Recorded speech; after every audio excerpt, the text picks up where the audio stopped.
அபக்கூக்கு அதிகாரம் 2. அபக்கூக்குக்கு ஆண்டவரின் பதிலுரை. நான் காவல் மாடத்தில் நிற்பேன், கோட்டை மேல் நின்று காவல் புரிவேன். என் வாயிலாக ஆண்டவர் என்ன கூறப்போகின்றார் என்றும் என் முறையீட்டுக்கு என்ன விடையளிப்பார் என்றும் கண்டறிவதற்காக காத்திருப்பேன். ஆண்டவர் எனக்கு அளித்த மறுமொழி இதுவே: காட்சியை எழுதிவை, விரைவாய் ஓடுகிறவனும் படிக்கும் வண்ணம் பலகைகளில் தெளிவாய் எழுது. குறித்த காலத்தில் நிறைவேறுவதற்காக காட்சி இன்னும் காத்திருக்கின்றது, முடிவை நோக்கி விரைந்து செல்கின்றது. ஒரு காலம் பொய்க்காது. அது காலம் தாழ்த்தி வருவதாக தோன்றினால் எதிர்பார்த்து காத்திரு, அது நிறைவேறியே தீரும். காலம் தாழ்த்தாது. இதை நம்பாதவரோ உள்ளத்திலே நேர்மையற்றவராய் இருப்பர். நேர்மையுடையவரோ தம் நம்பிக்கையினால் வாழ்வடைவர். நேர்மையற்றோருக்கு வரும் அழிவு. மேலும் செல்வம் ஏமாற்றிவிடும். ஆணவக்காரர் நிலைத்து நிற்க மாட்டார். அவர்களது பேராசை பாதாளத்தைப் போல் பறந்து விரிந்தது. சாவைப் போல் அவர்களும் போதும் என்று நிறைவடைவதில்லை. வேற்றினத்தார் யாவரையும் அவர்கள் தங்கள் பக்கம் சேர்த்து கொள்கின்றனர். மக்கள் இனங்கள் அனைத்தையும் தங்கள் உடைமையாக்கிக் கொள்கின்றனர்.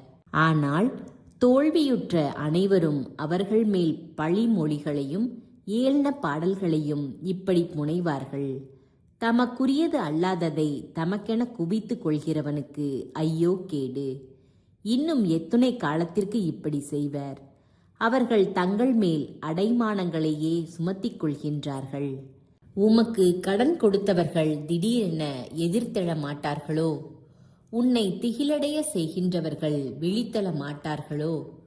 அப்பொழுது நீ அவர்களுக்கு கொள்ளை பொருளாவாய். நீ பல நாட்டினரை சூறையாடினாய், மனித இரத்தத்தை சிந்தினாய்.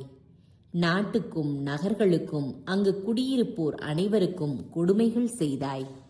இவற்றிற்காக மக்களினங்களுள் எஞ்சியோர் யாவரும் உன்னை சூறையாடுவர். தீமையின் பழுவிலிருந்து தப்ப தான் வாழுமிடத்தை மிக உயரத்தில் அமைக்க தன் குடும்பத்திற்காக நேர்மையற்ற வழியில் பொருள் சேர்க்கிறவனுக்கு ஐயோ கேடு. உன் திட்டங்களால் உன் குடும்பத்திற்கு மானக்கேட்டை நீ வருவித்தாய். மக்களினங்கள் பலவற்றை அழித்தமையால் உன் அழிவை நீயே தேடிக்கொண்டாய். சுவரில் இருக்கும் கற்களும் உனக்கு எதிராக கூக்குரலிடும். கட்டடத்தின் உத்திரம் அதை எதிரொலிக்கும். இரத்தப்பழியால் நகரை கட்டி எழுப்பி அநீதியால் பட்டணத்தை நிலைநாட்டுகிறவனுக்கு ஐயோ கேடு. மக்களினங்களின் உழைப்பு நெருப்புக்கு இரையாவதும் வேற்றினத்தாரின் களைப்பு வீணாகப் போவதும் படைகளின் ஆண்டவரது திருச்செயல் அன்றோ?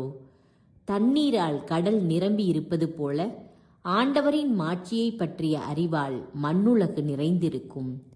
அடுத்திருப்பவர் மீது கொண்ட சினத்தால் அவர்களை குடிவெறியர்களாக்கி அவர்களது திறந்த மேனியின் அலங்கோலத்தை காணும் வரை குடிக்க செய்பவனுக்கு ஐயோ கேடு. நீ மேன்மை அடையாது ஏளனத்துக்கு ஆளாக்கப்பட்டிருக்கிறாய். நீயும் குடித்துவிட்டு தள்ளாடு. ஆண்டவரின் வலக்கையில் உள்ள தண்டனை களம் உன்னிடம் திரும்பி வரும். அப்பொழுது உன் மேன்மை மானக்கேடாய் மாறும். லெபனோனுக்கு நீ செய்த கொடுமை உன்மீது வந்து விழும். நீ வெட்டி வீழ்த்திய விலங்குகளே உன்னை நடுக்கமுற செய்யும். ஏனெனில் நீ மனித இரத்தத்தை சிந்தினாய். நாட்டுக்கும் நகர்க்கும் அங்கு குடியிருப்போர் அனைவருக்கும் கொடுமைகள் செய்தாய். சிற்பி செதுக்கிய சிலையாலும் வார்ப்படத்தில் வடித்தெடுத்த படிமத்தாலும் பயன் என்ன? அவை பொய்களின் பிறப்பிடமே. ஆயினும் சிற்பி தான் செதுக்கிய ஊமை சிலைகளாகிய கைவேலைகளிலேயே நம்பிக்கை வைக்கிறான். மரக்கட்டையிடம் விழித்தெழும் என்றும் ஊமை கல்லிடம் எழுந்திரும் என்றும் சொல்கிறவனுக்கு ஐயோ கேடு. அவை ஏதேனும் வெளிப்பாடு அருள முடியுமோ? பொன் வெள்ளியால் பொதியப்பட்டிருப்பினும் உள்ளே சிறிதளவும் உயிரில்லையே. ஆனால் ஆண்டவர் தம் புனித கோவிலில் வீற்றிருக்கின்றார். அவர் திருமுன் மண்ணுலகெங்கும் மௌனம் காப்பதாக.